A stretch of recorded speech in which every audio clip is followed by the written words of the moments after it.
Itu sebabnya Tuhan, Kau selidiki setiap hati kami anak-anak muda pada siang hari ini. Kami mau buka hati kami, kami mau buka telinga kami, untuk kami boleh mendengarkan kebenaran firman-Mu. Sebab dengan apakah seorang muda dapat mempertahankan kelakuannya yang bersih, hanya menjaganya sesuai dengan firman Tuhan. Firman-Mu yang menuntun langkah kami, merubah perspektif kami, sehingga dalam setiap aspek kehidupan kami, Tuhan menemukan kami sebagai anak-anak muda yang berkenan di hadapan-Mu Bapa. Sebab Tuhan baik, bahwasanya kasih setianya untuk selama-lamanya. Berkati hamba-Mu yang akan menyampaikan kebenaran firman-Mu Tuhan. Hamba adalah hamba yang tidak berguna. Hamba yang melakukan apa yang menjadi tugas hamba. Selanjutnya Roh Kudus bicara buat setiap kami. Ambil alih tubuh jiwa roh kami Tuhan. Sehingga waktu firman ini dibentangkan dan disampaikan, maka firman ini boleh termeter dalam hati kami Bapa. Di dalam nama Yesus kami sambut kebenaran firman-Mu. Mari setiap kita yang siap mendengarkan firman Tuhan bersama dengan saya katakan amin. Shalom.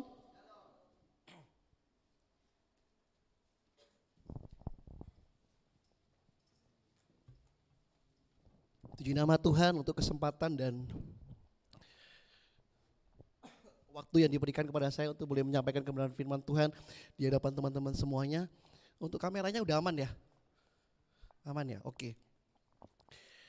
Kita akan sama-sama belajar mengenai, kalau teman-teman sudah melihat di Instagram, ya kan, di media sosial kita Youth, saya sudah kasih judul di sana mengenai immanent God. Artinya Tuhan yang imanen. Apa sih maksudnya Tuhan yang imanen itu teman-teman? Sama-sama kita buka dalam Yeremia pasal 31. Kita akan sama-sama belajar satu kebenaran firman Tuhan yang cukup sederhana aja ya teman-teman ya. Karena mungkin selama ini orang mikir, kayaknya selama Peter berkhotbah kayaknya berat banget bobotnya gitu ya kan. Hari ini saya coba agak merendahkan sedikit ya kan, bukan merendah ya, tapi memang firman Tuhan yang mau bicara buat setiap kita anak-anak muda di tempat ini mengenai apa sih Tuhan yang imanen itu. Kita sama-sama buka di kitab Yeremia pasal 31 ayat yang ketiga. Satu ayat ini aja yang akan kita bahas dalam waktu 25 menit ke depan. Yang sudah ketemu katakan amin. Berarti belum ketemu semua karena tidak ada suara. Yang sudah ketemu katakan amin. Amin. Yuk kita baca sama-sama 2, 3. Dari jauh Tuhan menampakkan diri kepadanya. Aku mengasihi engkau dengan kasih yang kekal. Sebab itu aku melanjutkan kasih setiaku kepadamu. Saya ulangi sekali lagi. Dari jauh Tuhan menampakkan diri kepadanya. Aku mengasihi engkau dengan kasih yang kekal. Sebab itu aku melanjutkan kasih setiaku kepadamu. Nah, berkenaan dengan apa sih Tuhan yang imanen itu teman-teman? Kalau di dalam atribut ketuhanan, mungkin dalam pelajaran teologi ini diajarkan teman-teman. Bagaimana Allah yang transendensi itu, yang melampaui segala hal yang ada, yang maha kuasa, yang maha kasih, pokoknya maha itu, ya kan? Tetapi di balik transendensi Allah itu ada imanensinya yang bergerak. Jadi keduanya bergerak menjadi satu, tidak bisa dipisahkan dan tidak bisa berdiri sendiri-sendiri. Ketika kita memahami Allah hanya sekedar Allah yang transenden, Allah yang jauh sekali, Allah yang melampaui segala sesuatu yang ada dengan ketidakterbatasannya, dengan kemahakuasaannya, dengan kemegahannya, dengan keindahannya, maka sangat sulit bagi setiap kita manusia untuk menjangkau Allah itu sendiri. Itu sebabnya Allah mesti bersifat imanen juga, yang artinya secara personal dia hadir berjumpa dengan umatnya, menghampiri setiap kita. Itu sebabnya istilah imanensi itu berasal dari kata bahasa Latin yang artinya immanere. Immanere itu artinya tinggal di dalam. Jadi waktu kita mempercayai bahwa dia adalah Allah yang transenden, ya, tetapi dia juga Allah yang imanen, yang berdiam dalam ruang hati kita, yang tidak dapat satupun yang mengisi ruang hati kita ini, teman-teman. Sehingga dalam transendensinya kita juga bisa mempercayai Allah yang imanensinya bergerak di dalam saudara dan saya. Itu sebabnya kalau dalam filsafat ketuhanan, Tuhan yang imanen itu berarti Tuhan yang berada di dalam struktur alam semesta, serta turut mengambil bagian dalam proses-proses kehidupan manusia. Sehingga kalau kita cuma hanya mengiyakan Tuhan yang imanen tanpa kita mempercayai yang transenden, ya kan? Kita nggak jauh beda dengan agama-agama atau aliran panteisme. Panteisme itu yang dianut oleh agama-agama dari timur sana. Panteisme. Kenapa? Karena mereka berpikir Allah itu harus ada kedekatan dengan objek ciptaannya. Tapi kita tidak hanya mempercayai Allah yang imanen, kita juga mempercayai bahwa dia Allah yang transenden. Tetapi dia bergerak dalam kedua hal tersebut untuk apa? Menyatakan dirinya bagi setiap kita. Sehingga apa? Dia menunjukkan kehadirannya bersama ciptaannya. Dia membuat yang tidak dapat dicapai, yaitu transenden tadi, menjadi dapat dicapai di dalam sesuatu yang konkret atau imanen. Sesuatu yang nyata dalam pribadi setiap kita masing-masing. Dalam setiap pribadi Sam, dalam pribadi Keisha, dalam pribadi Michelle, setiap kita, dia bergerak dalam kehidupan setiap kita, dalam seluruh aspek kehidupan kita, dalam seluruh lini kehidupan kita. Sehingga kalau kita melihat dari kitab Yeremia ini, kalau kita mempelajari, kita akan bedah dari setiap teks per teks, ya kan? Kata dari jauh Tuhan menampakkan dirinya, arti dari jauh itu bukan misalnya Margorejo sini terus Cito situ, saudara. Memang jauh, arti jauhnya iya. Tetapi sebenarnya dalam terjemahan Indonesianya lebih jelasnya begini, dari kejauhan Tuhan menampakkan dirinya. Misal gini, misal Kobudi ada di pintu bawah ini ya, ada tangga bawah ini ya. Teman-teman gak bisa lihat Kobudi, karena dia cuma bisa lihat saya yang ada di depan ini. Gitu. Dari jauh Kobudi menampakkan dirinya. Artinya dia bisa terlihat gak?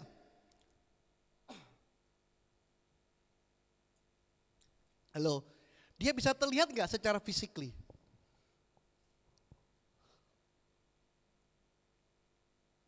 Nggak bisa. Kenapa Ki nggak bisa? Karena memang tidak terlihat, iya kan? Kenapa kalian pada ragu gitu ya supaya? Karena memang tidak terlihat, iya kan? Allah menampakkan dirinya dari kejauhan. Ya, dari kejauhan itu bukan berarti dia jauh banget gitu loh. Walaupun ada jarak yang terbentang di sana, ya kan? Terjemahan dari kata jauh adalah ada jarak di sana. Tapi bahasa Inggrisnya itu distancing, ada batasan, ada jarak antara Allah dengan kita.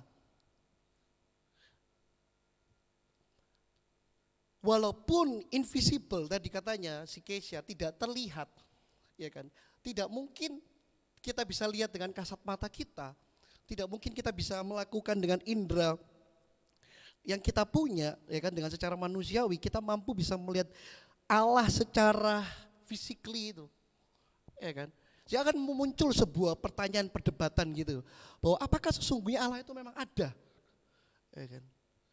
Sama seperti kita lagi memperdebatkan bahwa apakah udara itu ada tidak, ya kan. Sambil kita memperdebatkan udara itu ada, kita nggak sadar kita sudah menghembuskan nafas beberapa kali. Kita menarik nafas beberapa kali, kita mengambil udara beberapa kali, tapi kita masih menafikan sebuah kehadiran udara tersebut. Sama, sekalipun secara fisikly Allah tidak dapat kita lihat, tetapi eksistensinya itu dapat saudara dan saya rasakan. Itu yang disebut Allah yang imanen. Kenapa? Dia menunjukkan kedekatan dirinya secara personal kepada umatnya melalui ayat di Yeremia ini. Pasal 31 ayat 3 ini. Walaupun ada jarak yang tidak dekat, tapi dia tetap ada di sana, teman-teman. Sehingga apa aja persoalan kehidupan yang sedang saudara dan saya akan hadapi atau yang sudah saudara hadapi, percayalah bahwa dia tetap ada di sana, sekalipun dari kejauhan. Tapi dia tetap ada di sana. Dia ada di mana saudara ada, dia ada di mana saudara pergi, dia selalu ada. Sebab transendensinya dan imanensinya bergerak menjadi satu. Dia bergerak ada di dalam diri saudara dan saya. Sehingga itu saya kurang setuju, kurang sepakat kalau ada istilah Tuhan itu sejauh doa. Ya kan? Ada gak sih? Teman-teman pernah dengar istilah itu gak sih? Tuhan itu sejauh doa. Salah. Tuhan itu sejauh dosa kita iya. Karena dosa membuat terbentang jarak yang sangat jauh, jurang pemisah antara kita dengan Allah itu sendiri. Kita nggak bisa menjangkau Allah yang tidak terbatas dengan kemahakuasaannya itu. Tapi Allah mampu menjangkau setiap kita dengan keterbatasan kita. Sehingga kalaupun kita merasa bahwa dia jauh, tapi kita harus sadari bahwa dia pun tetap ada di sana. Kalau kita melihat konteks dari kitab Yeremia ini di mana bangsa Israel dibuang dalam masa pembuangan, dan kita baca di pasal-pasal sebelumnya Israel mengalami tahun pembebasan atau yang disebut tahun Yobel, masa 70 tahun. Di situ judul perikopnya apa? Perjanjian baru. Satu perjanjian baru yang Tuhan buat umat Israel yang pada waktu itu yang gagal sebagai bangsa pilihannya. Tetapi Tuhan tidak pernah tinggal diam. Dia tidak hanya berdiam diri di atas taktanya lalu melihat penderitaan kita, melihat pergumulan kita, persoalan kita, tidak, saudara. Justru dia hadir di mana saat saudara mengalami pergumulan dan persoalan itu. Sehingga kalau hari ini saudara bertanya seakan-akan Tuhan itu jauh. Saudara-saudara bertanya sehingga kayaknya Tuhan itu sulit untuk dicapai dan digapai. Tapi percayalah bahwa ini kabar baiknya adalah apa? Bahwa dia tetap ada di sana menampakkan dirinya buat kita.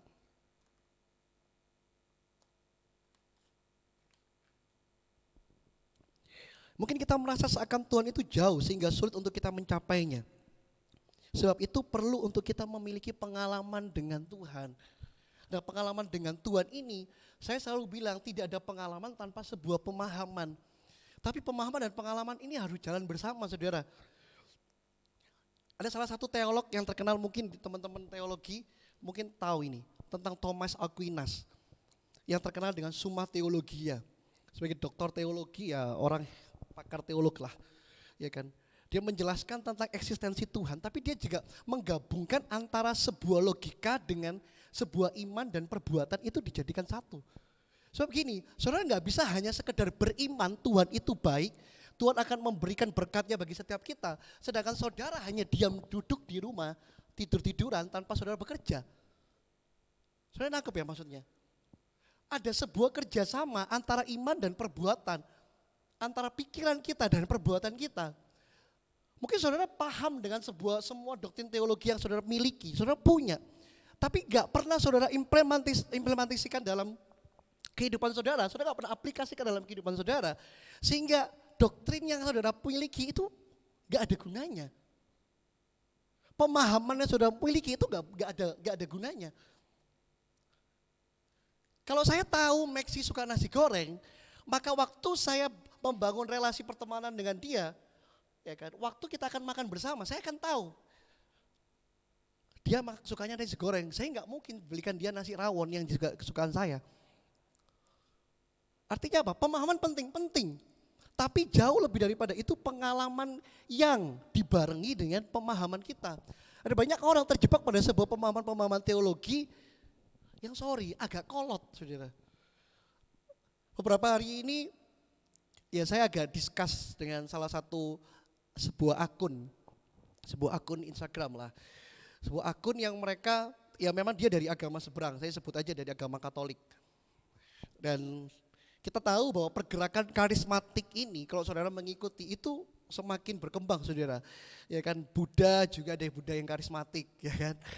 Katolik juga ada Katolik yang karismatik, yang mulai mempercayai tentang karunia-karunia Roh Kudus. Nah, salah satu akun ini itu menolak tentang baptisan Roh Kudus. Karena dia pikir baptisan itu cuma sekali, cukup sekali, itu baptisan selam. Sehingga baptisan Roh Kudus tidak perlu dilakukan lagi. Dan dia menjawab, dia bikin sebuah klaim bahwa siapapun yang dibaptis dianggap sesat. Saya cuma sodorkan ayatnya aja, saudara. Saya cuma kasih ayat kok. Saya nggak membalas dengan sebuah pernyataan saya. Kan nggak apple to apple karena kita beda pemahaman. Tapi kan tetap Alkitab kita kan tetap sama. Mereka juga mempercayai Tritunggal. Katolik juga mempercayai Tritunggal. Dalam konsili Nisea mereka mempercayai bahwa Allah Tritunggal. Allah Bapa, Anak dan Roh Kudus. Tapi anehnya setiap karya Roh Kudus mereka batasi dengan mengatakan bahwa itu gak relevan lagi. Itu aneh, saudara. Bagi saya kita tuh terjebak dengan sebuah pemahaman yang kolot. Sehingga waktu kita melakukan dalam kehidupan kita bingung. Yang benar yang mana ini? Loh, bahasa roh masih perlu gak sih? Udah gak usah diperdebatkan, selama itu masih tertulis di dalam Alkitab. Just do it. Ini bukan masalah, oh kita berarti ngambang. Oh enggak saudara, saya enggak mengajarkan saudara mengambang seperti itu tadi. Tapi bagaimana kita mengalami Tuhan, bagaimana saudara dan saya bisa mengalami Tuhan tanpa saudara memiliki pemahaman tentang seluruh aspek tentang ketuhanan itu sendiri saudara. Ada banyak orang belajar tentang kristologi, belajar tentang Tuhan, tentang siapa Tuhan, tapi ujung-ujungnya murtad. Dan pendeta besar pun gagal mengajarkan tentang kristologi. Dengan gerejanya yang menyuarakan suara kebenaran, namun suara yang terjadi adalah suara penyesatan. Kita ada dalam posisi seperti itu teman-teman. Kita berpikir bahwa Tuhan itu sangat jauh sehingga sulit untuk dicapai. Kita akan berhenti hanya sebagai orang yang agnostik. Bahkan parahnya bisa jadi ateis, kita gak perlu. Karena kita pikir mungkin orang-orang ateis berpikir bahwa ya Tuhan itu hanya hasil proyeksi manusia. Hanya buatan manusia aja. Jadi makanya saya bilang pemahaman itu perlu diimbangi dengan pengalaman. Nah pemahaman ini yaitu based on Bible. Kemanapun saya diskusi dengan seseorang, saya selalu based on Bible. Saya gak pakai doktrin Calvin, Wesley, apalah, Armenianisme dan yang lainnya. Saya pernah diskusi sama mama saya ya. Mungkin mama saya akan lihat video ini ya. Ya kan, membahas soal keselamatan itu bisa hilang atau tidak. Nah ini fatal, nanti saya nggak diundang lagi juga tidak masalah karena saya tetap bekerja di sini saudara. Karena saya tetap berjemaat di sini, saya punya kartu anggota jemaat juga. Tapi saya mau sampaikan ini, kenapa? Karena kita gereja terkotak-kotakan dengan sebuah doktrin. Kalau sini harus Calvin, kalau sini harus Wesley, yang sini Armenianisme, ya kan? Yang sini Protestan gitu. Yang sini Lutheran, ya kan? Yang sini Baptis, yang sini Injili. Terlalu banyak hal yang kita bingungkan sampai kita enggak tahu. Cara kita berdoa kepada Tuhan aja bingung loh. Ngademnya kiblat mana ya? Itu ada teman saya. Karena kan mereka yang Kristen yang ortodok kan masih pakai kiblat. Ngapain bingung? Selama itu masih based on Bible, bagi saya it's okay. Calvin dan Arminianisme tidak tercatat di dalam Alkitab. Simple as that. Saya bilang ini, kenapa? Karena kita selalu terjebak, bahkan adiknya mama saya, mungkin saudara bisa tahu ya, saudara bisa searching lah, ya kan. Mama saya sampai bilang, adiknya mama saya itu penganut dari Calvin, otomatis reform. Ya kan? Bahkan mama saya mengatakan bahwa dia jauh lebih Calvin dari Calvinis itu sendiri. Iya loh. Semua didebati, semua dipikir dengan logika. Gitu loh. Serius ini. Kita pun juga gitu, kadang kita juga ya wis lah, yang penting karunia Roh Kudus itu juga salah saudara. Ya kan? Yang penting karena kita udah diselamatkan karena kasih karunia, udah kita do nothing, itu juga salah saudara. Makanya gini, pemahaman saudara tentang Tuhan itu harus diimbangi dengan pengalaman. Itu loh yang menjadi tesis dari Thomas Aquinas itu tadi dalam Summa Teologinya. Dia mencoba mensejajarkan. Nah kadang kita, para hamba-hamba Tuhan, bahkan yang sudah menyampaikan di atas mimbar ini, gitu, kita terjebak pada background teologi kita sendiri. Sampai Alkitab bilang apa, kita berupaya tafsir dengan apa. Bagi saya jelas, ketika saya diskusi dengan orang ini, ayat saya dibantah saudara. Ayat saya dibantah karena waktu itu saya bilang bahwa dia yang akan membaptis kamu dengan api dan roh. Ada yang bilang bahwa oh ya berarti kan bukan manusia. Saya kasih ayatnya juga bahwa ada manusia yang menumpangkan tangan juga dapat bahasa roh. Paulus, Petrus dan Yohanes. Lu numpangkan tangan orang ini lu langsung bahasa roh.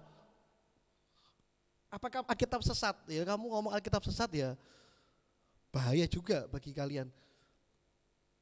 Saya cuman berdasarkan based on Bible kok. Saya cuma bagikan ayat aja. Karena menurut saya ini salah. Gitu bukan berarti saya suka berdebat dan sebagainya, enggak saudara. Saya coba meluruskan dari kebengkokan pikiran orang tersebut.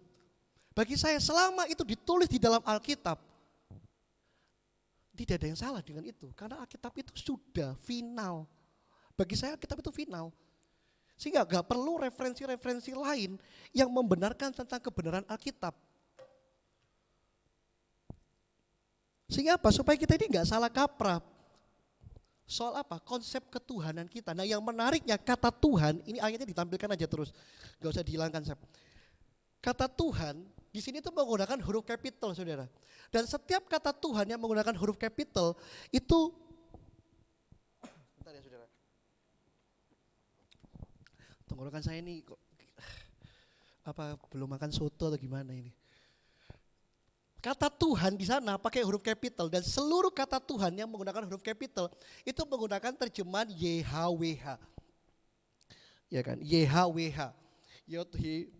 Dan arti dari kata YHWH itu artinya the only one, the existing one. Artinya apa? Dia sudah ada jauh sebelum dunia ada. Bahkan dia sudah ada jauh sebelum saudara dan saya ada.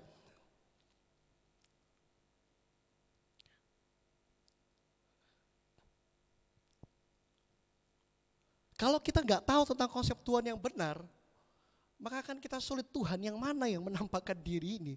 Kan begitu saudara. Ada banyak orang mimpi-mimpi tentang didatangi malaikat, didatangi Tuhan dan sebagainya saudara.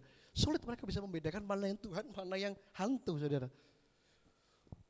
Nah yang menariknya, kata YHWH tadi bukan cuma bicara soal the existing one, yang dimana dia sudah ada, jauh sebelum dunia ada, bahkan sampai nanti dunia tiada, dia tetap ada. Jadi saudara jangan bilang bahwa Yesus ada di perjanjian baru, ya kan? Saudara jangan terjebak bahwa oh berarti Yesus itu cuma baru ada di perjanjian baru saja.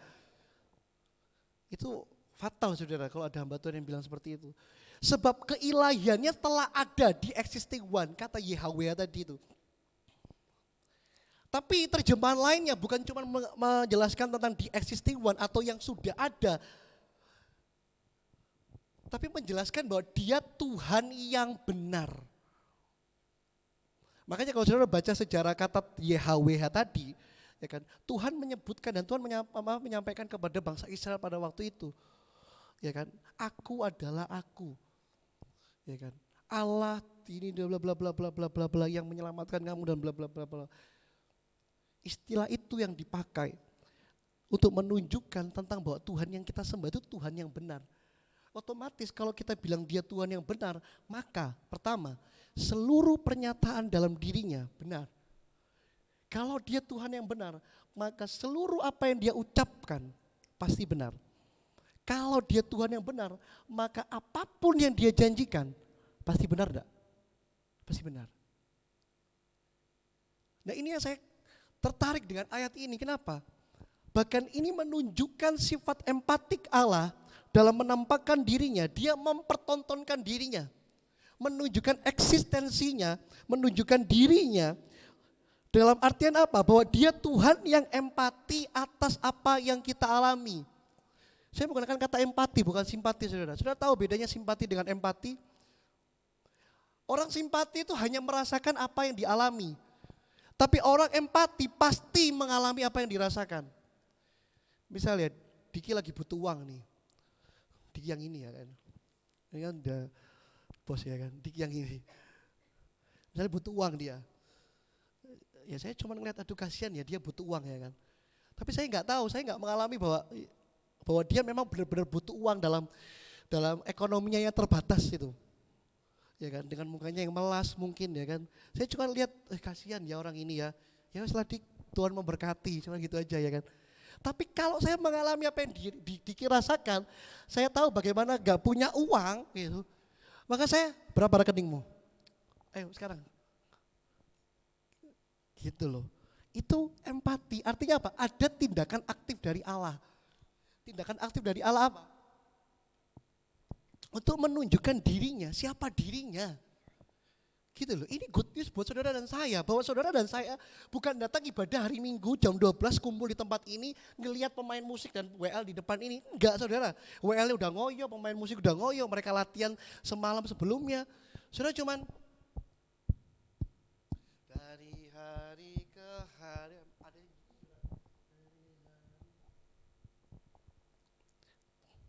fatal saudara.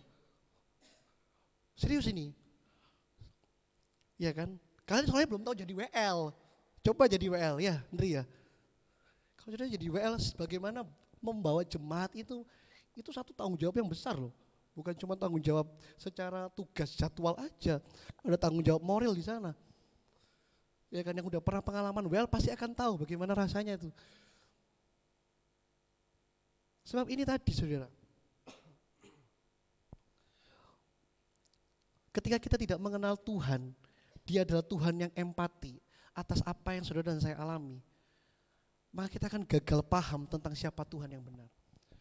Sebab itu siang hari ini, yuk sama-sama kita bangun understanding yang sama, sebuah pemahaman yang sama, bahwa Dia Tuhan yang benar, satu-satunya yang sudah ada untuk memberkati saudara dan saya dan mengalami apa yang saudara rasakan. Makanya dalam Ibrani dikatakan begini, Dia adalah imam yang besar yang turut merasakan seluruh pergumulan dan pencobaan yang saudara alami. Allah turut merasakan dan mengalami saudara. Jadi imanensi God, imanensi Tuhan itu dibuktikan bukan cuma Dia bergerak dalam diri saudara, tapi gini, Dia mengalami apa yang saudara rasakan. Waktu saudara merasakan kesendirian, saudara merasa kehilangan, saudara merasa kecewa, saudara merasa disakiti, saudara merasa mengalami tekanan, saudara mengalami persoalan, Tuhan ada di sana saudara. Dan yang menariknya buat saya begini, Dia nggak cuma mentantang mententeng, bahasa Ibraninya itu. Nari tahu ya artinya mentantang mententeng? Gak tahu ya, itu bahasa Malaysia. Ya. Mentantang mententeng itu artinya apa ya? Sosokan ya. Apa yang mentantang mententeng? Masa sosokan ya?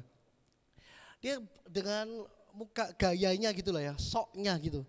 Hanya melihat dari jauh cuma begini aja melihat. Oh ya, Keisha udah doa. Oh ya, Maxi udah pelayanan. Oh ya, Anda datang ya hari ini ya. Udah gitu aja. Enggak. Tapi ini loh kabar baiknya saudara. Dia nggak cuman melihat saudara dari kejauhan, tapi Dia menampakkan dirinya. Tapi nggak cuma menampakkan dirinya, tapi Dia berkata, Aku mengasihi engkau. Bayangin gak sih saudara? Waktu saudara merasa Tuhan itu sangat jauh, non jauh di sana gitu ya kan. Bahkan saudara mengalami gejolak dalam hati saudara. Ya kan? Untuk mungkin teman-teman yang pelayanan full timer di tempat ini, yang jauh dari keluarga, ya kan, di mana kalian memberikan hidup kalian sepenuhnya buat Tuhan, melayani di tempat ini, itu kalian pasti akan merasakan hal-hal yang di satu titik kalian akan merasakan hal yang seperti ini, mengalami kesepian, kesendirian, kangen dengan orang tua di sana. Saya salut loh dengan orang-orang yang memberikan dirinya. Saya pun belum berani saudara, ya kan. Saya aja guyonan sama Ko Budi, saya akan tekan full timer kalau gajinya UMK. Saya masih guyonan dengan hal itu saudara.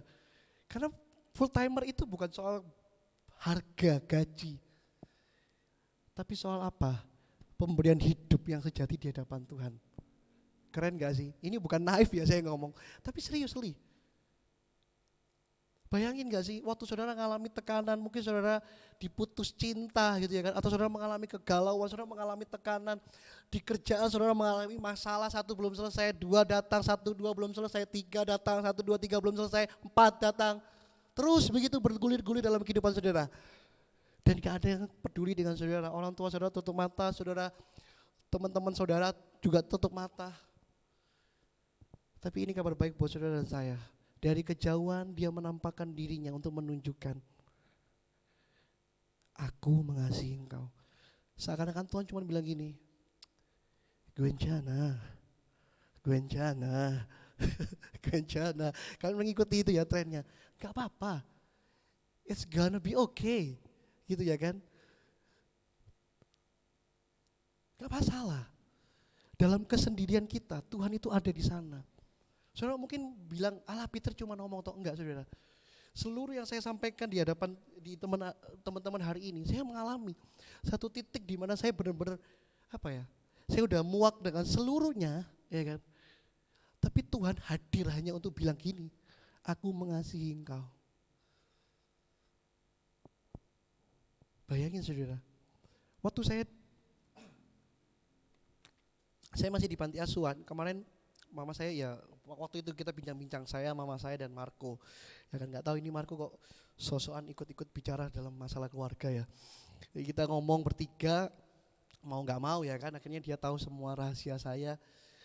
Waktu itu mama saya sempat tanya sama saya, kapan kamu sadar waktu kamu itu di panti? Kapan kamu sadar kamu tuh nggak punya orang tua? Kapan kamu sadar waktu kamu itu adalah korban anak di luar nikah? Gitu. Ya biasa, Marco tertawa, menertawakan itu saudara. Tapi saya jawab bahwa waktu SD mah. Kapan? Mama saya tanya gitu. Ya saya tahu bahwa banyak anak yang mama saya adopsi dan mama saya strength sekali, ngajar saya tuh keras sekali. Saya ngomong sama mama, mama tuh waktu itu keras banget loh. Serius keras, itu ada Elia korban korbannya ya kan. Keras sekali saudara, serius keras. Membuat saya sampai hari ini berdiri itu nggak mungkin kalau nggak ada mama saya, serius. Didikan mama saya sangat keras secara akademis, ya kan? Secara akademis aja keras loh saudara. Bayangin saya kelas 1, 2 itu pindah. 3, 4 pindah, 5, 6 saya pindah. Mama saya itu tipikal begini, kalau ternyata anak ini bisa menguasai di sekolah ini dengan kurikulumnya yang bagus, dicoba di kurikulum yang lebih lagi. Dan saya pindah-pindah 1, 2, 3, 4, 5, 6. Jadi kalau reunian SD saya bingung. Kamu tuh kelas yang mana? Teman yang mana? Kelas 1, 2. Karena 1, 2 saya sekolah pindah, 3, 4 saya pindah, 5, 6 saya pindah. Itu membuktikan bahwa memang saya pinter saudara. Gitu.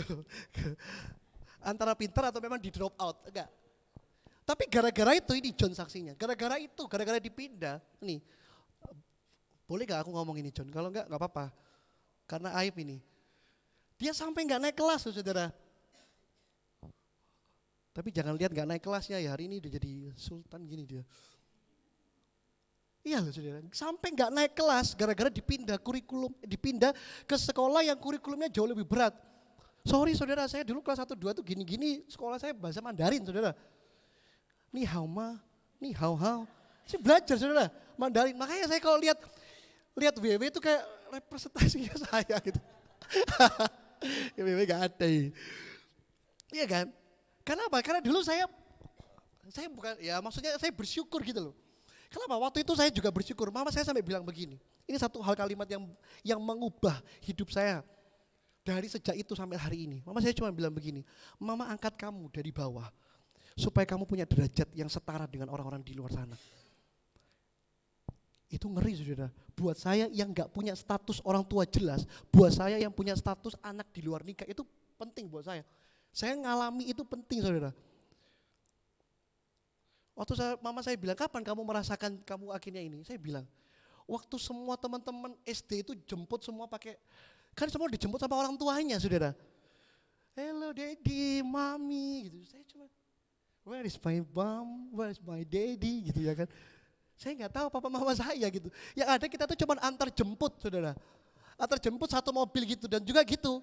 Kalau tepaknya itu ya udah semua gitu. Tepakku, tepaknya Elia, tepaknya Ripka itu satu. Sama semua, kembar semua. Gitu. Mama saya bilang, ya apa yang kamu rasain? Saya bilang, waktu itu saya cuma mikir gini, kenapa ya mereka bisa memanggil, serius loh. Saya nggak buat-buat ini saudara. Bahkan waktu kelas SD, ada sebuah pelajaran yang pohon keluarga. Tahu ya? Kalau enggak tahu berarti sekolah kalian kurang itu aja sih. Pohon keluarga loh saudara. Saya bingung saya mau gambar apa di pohon keluarga itu. Yang saya gambarkan namanya pohon keluarga kan harus ada kakek, nenek, ayah, ibu, saudara. Ya kan? Saya bingung mau gambar apa. Karena representasi tentang keluarga, tentang kasih bapak, kasih ibu, saya nggak punya itu. Makanya waktu Tuhan ngomong kalimat ini, aku mengasihi engkau, saya tahu betul bagaimana saya disayang sama Tuhan. Itu loh teman-teman. Kenapa? Karena dari kecil saya membiasakan diri saya untuk mengalami Tuhan. Mama saya saksinya, bukan saya ngomong sendiri gitu. Saya ngajak saudara-saudara saya untuk ayo kita ibadah, doa. Dari kecil itu memang penginjilan itu saya sudah lakukan ke saudara-saudara saya macam Elia ini. Gitu. Tapi nggak tahu, nggak tobat-tobat anak ini. Itu. Tapi ya itu tadi. Saya beruntung ketika apa? Ketika saya ditemukan dengan kasih yang itu sejati tadi. Mama saya tuh seperti seorang malaikat tanpa saya mendewakan mama saya. Tapi saya tahu Tuhan kirimkan dia untuk menyadarkan saya dan mengajari saya sebuah kasih yang tidak pernah kamu temukan dimanapun. Tuhan ngangkat kita dari dosa, dari masa lalu kita yang buruk. Saudara mungkin punya masa lalu yang buruk, yang sangat buruk sampai saudara malu untuk mengakui itu. Tapi Tuhan angkat kita, Tuhan bersihin kita, Tuhan mandikan kita, supaya kita punya derajat yang sama, sehingga kita punya status sebagai anak-anak Tuhan. Itu yang membuat saya penting untuk menyadari bahwa gini, kasih Tuhan itu cukup. Saya gak peduli, ketika dunia menolak saya dari awal, dunia udah menolak saya. Keluarga menolak saya dari awal, orang tua saya menolak keberadaan saya. Teman saya mengecewakan saya sering kali bertemu dengan kekecewaan itu. Dan saya mengalami semua hal itu, tapi saya gak pernah curhat gitu ya kan, Dik tolongin aku Pak Odik, ya kan, Del tolongin aku Pak Del. Enggak. Saya mau cerita sama saudara hari ini tanpa membanggakan diri saya. Hampir 80%, 90% teman-teman di sini pernah, ya saya nggak pakai kata konseling lah, teman-teman pernah cerita semua, ya kan? Semua cerita, Maxi punya masalah apa, Dina punya masalah apa, Dwiki punya masalah apa gitu. Joseph yang belum, Sep kapan kamu cerita Sep? Semua udah cerita ini. Semua cerita dan mereka tahu. Gitu. Apakah saya hari ini wah Peter kuat ya kan, semangat gitu ya kan? Enggak saudara. Ada satu titik di mana saya benar-benar butuh refresh. Tapi saya enggak mungkin saudara. Hamba Tuhan, saya selalu mengingatkan itu ke Markus sih. Loh, kamu ngapain? Diskusi sama saya, kamu tanya gini tuh, Pit menurutmu ini gimana? Bantu doa, lu ngapain? Kamu minta aku doain kamu. Kita bisa doa sama Tuhan kok masing-masing. Ya mungkin teman-teman yang mungkin maksudnya masih di bawah kami, ya memang kalian perlu dituntun gitu loh. Tapi kan gak mungkin kita yang di atas ini dituntun masihan saudara. Bukan sombong ini saudara. Tapi membuktikan bahwa memang kita ini manusia. Hamba Tuhan tuh juga manusia. Pasti kita pernah jatuh. Pasti kita mengalami emosional yang saudara dan saya alami itu.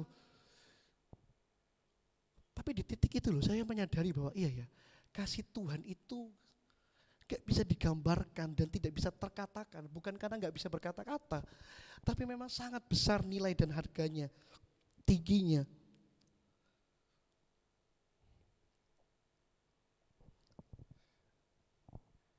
Dan Tuhan gak mengasihi kita dengan hartanya. Alkitab selanjutnya bilang apa? Dengan kasih yang kekal. Kasih yang kekal, sebab itu berarti Tuhan punya keputusan. Kata sebab itu ada kausalitas di sana. Sebab itu aku melanjutkan kasih setiaku kepadamu. Seakan-akan Tuhan bilang begini, waktu mungkin Adel mengalami masalah, sadari betul kalimat ini, bahwa aku mengasihi engkau itu dengan kasih yang kekal. Waktu Tuhan mengasihi Adel dengan kasih yang kekal, maka Tuhan putuskan hari itu dia akan tetap melanjutkan kasih setia itu seumur hidupnya Adel. Dan itu berlaku buat saudara dan saya. Makanya Tuhan yang sama bicara kepada Yeremia pada waktu itu adalah Tuhan yang sama bicara buat saya hari ini. Dan Tuhan yang sama bicara pada saya adalah Tuhan yang sama bicara buat saudara dan saya, bahwa apa? Dia mengasihi engkau dalam kasih yang kekal. Sebab itu Tuhan putuskan, bukan besok tapi hari ini. Waktu saudara baca ini, saudara imani dengan iman saudara bahwa apa? Dia akan melanjutkan kasih setianya sampai kepada kekekalan. Dan kata kasih setia di situ menggunakan kata geset.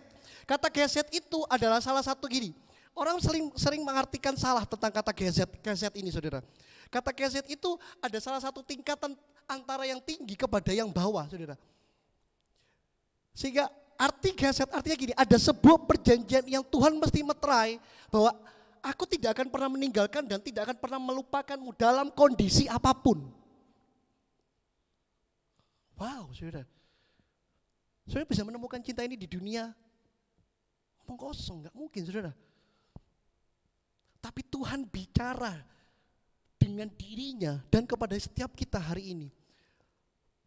Bahwa aku akan memutuskan hari ini. Geset tadi, perjanjianku akan aku buat. dengan setiap anak-anak Youth GABMC siang hari ini. Bahwa apa? Aku tidak akan pernah meninggalkan dan aku tidak akan pernah melupakan dalam kondisi apapun, saudara. Bukankah itu good news buat saudara dan saya?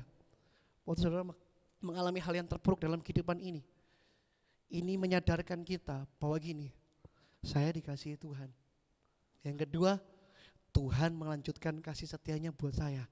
Dan kalau keduanya ini saya percaya kok, proses apapun dalam hidup ini memampukan kita untuk melewati semuanya. Amin. Berikan tepuk tangan dulu yang paling meriah buat Tuhan kita. Saya tutup dengan satu ayat di dalam Roma pasal 8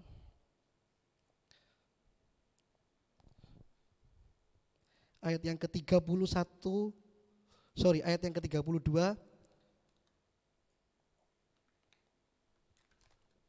33 seterusnya sampai ayat 37. Pemain musik bisa maju ke depan dan pelayan Tuhan WL Singer. Roma pasal 8 ayat 32, di situ dikatakan begini. Ia, yaitu Tuhan sendiri, Allah Bapa yang tidak menyayangkan anaknya sendiri, tetapi yang menyerahkannya bagi kita semua. Bagaimanakah mungkin ia tidak mengaruniakan segala sesuatu kepada kita bersama-sama dengan dia? Artinya gini, kalau hal yang terpenting yang Allah Bapa punya, yaitu anaknya satu-satunya yang tunggal, dia berikan buat saudara dan saya. Apalagi hal-hal yang kecil, yang sepele yang saudara minta, sakit disembuhkan, mujizat demi mujizat, sangat mudah bagi Tuhan melakukan itu. Kenapa? Karena dia sudah mengaruniakan anaknya satu-satunya yang tunggal, bahkan dia tidak menyayangkannya bagi setiap kita, bahkan menyerahkan bagi setiap kita. Bagaimanakah mungkin dia tidak mengaruniakan segala sesuatu kepada kita bersama-sama dengan dia? Kata karunia di sana kalimatnya bagus, saudara, menggunakan kata karisomai. Saya tahu apa arti karisomai? Karisomai gini, saudara gak perlu lakukan apapun untuk mendapatkan kasih Tuhan itu. Kenapa? Karena anugerahnya dinyatakan buat saudara.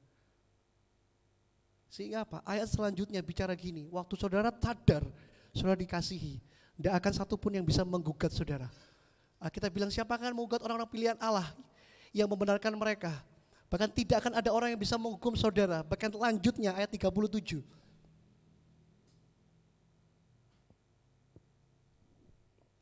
Bahkan ayat 35-nya, siapakah yang akan memisahkan kita dari kasih Kristus? Penindasan atau kesesakan, atau penganiayaan, atau kelaparan, atau ketelanjangan, atau bahaya, atau pedang.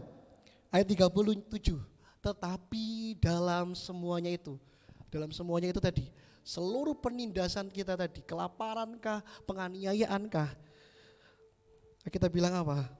Saudara dan saya lebih daripada orang-orang yang menang oleh Dia yang telah mengasihi kita. Saudara yakin gak sih? Saudara ini pemenang. Mungkin saudara hari ini datang kepada saya dan bertanya gini, masalah saya banyak, kayaknya gak selesai, saya udah ikut Tuhan kok. Saya datang ibadah setiap hari saya ikuti. Saya pelayanan setiap hari saya pelayanan, tapi ibadat saya gak pernah bolong. Tapi kenapa kok kayak hidup ini kayaknya sulit banget untuk dijalani. Kayaknya gak terjadi apa-apa dalam hidup saya ini. Benarkah Tuhan itu ada? Hari ini Yeremia mengingatkan pada saudara dan saya bahwa dari kejauhan dia menampakkan dirinya untuk mengatakan gini pada saudara dan saya, aku telah mengasihi engkau. Bukan aku mau lagi, bukan aku akan, tapi dia sudah mengasihi saudara. Untuk itu dia putuskan, keset perjanjianku akan tetap berlaku sampai kapanpun. Everlasting, unconditionally. Tidak pernah berakhir, tidak pernah berkesudahan. It's enough buat kita sebenarnya. Apa sih yang sudah cari di dunia ini? Temukan kasih Tuhan itu dalam hidup saudara. Waktu saudara menyadari saudara adalah orang-orang yang dikasih, Paulus bilang gini, kita tampil lebih dari pemenang. Kenapa? Karena Tuhan sudah mengalahkan semuanya buat setiap kita. Mungkin saudara ini mengalami jalan-jalan yang buntu. Saya mungkin berkata kepada saya dan mengatakan bahwa kayaknya gak mungkin ini. Jawaban saya sederhana. Selama masih ada Tuhan, semuanya akan mungkin. Percayai ini, yakini ini saudara, bahwa saudara dan saya dikasihi Tuhan. Amin. Yang dikasihi Tuhan, mari sama-sama kita bangkit berdiri. Saya mau mengajak saudara dan saya untuk kita menyembah Tuhan siang hari ini.